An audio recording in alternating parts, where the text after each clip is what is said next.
महाराष्ट्र में लाडकी बहन योजना से बाहर हुई 2652 महिला सरकारी कर्मचारी, लौटाने पड़ेंगे 3.58 करोड़ रुपए। महाराष्ट्र सरकार की महत्वाकांक्षी लाडकी बहन योजना अब राज्य के लिए भारी वित्तीय बोझ बनती जा रही है।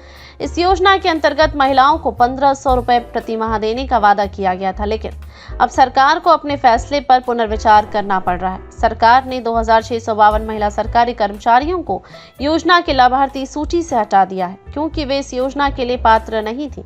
इन कर्मचारियों ने अब तक 3.58 करोड़ रुपए की राशि प्राप्त की है, जिसे अब उनसे वसूल किया जाएगा। यह कदम इसलिए उठाया गया है क्योंकि लाडकी बहन योजना के कारण सरकार पर भारी वित्तीय बोझ पड़ रहा है।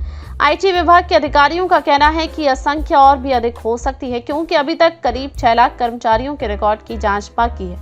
राज्य सरकार के कर्मचारी मुंबई, ठाणे, नासिक, नागपुर और अन्य नगर निगमों के साथ साथ सरकारी शिक्षक भी शामिल हैं।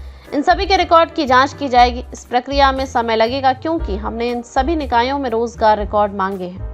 सरकार ने विधानसभा चुनावों से पहले महिलाओं को रिझाने के लिए यह योजना शुरू की थी। इसके अंतर्गत 21 से 65 वर्ष की आयु की महिलाएं जिनकी वार्षिक आय 2.5 लाख रुपए से कम है, उन्हें 1500 रुपए प्रति महीने की सहायता दी जाती है। हालांकि सरकारी कर्मचारियों की आय इस सीमा से अधिक होती है, इसलिए वे इस योजना के पात्र नहीं है। इसके बावजूद कई सरकारी कर्मचारियों ने बिना किसी कड़ी जांच के इस योजना का लाभ उठाया। राज्य सरकार के इस योजना के लिए सालाना 36,000 करोड़ रुपए का बजट आवंटित किया है।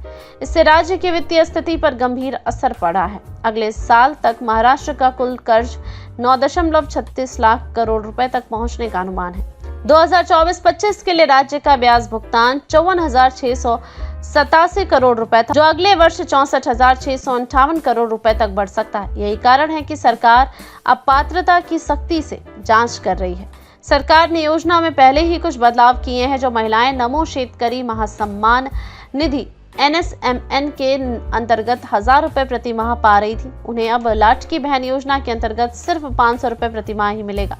NSMN के अंतर्गत कुल 8 लाख महिलाएं आती हैं। वहीं सख्ती से विपक्ष नाराज है।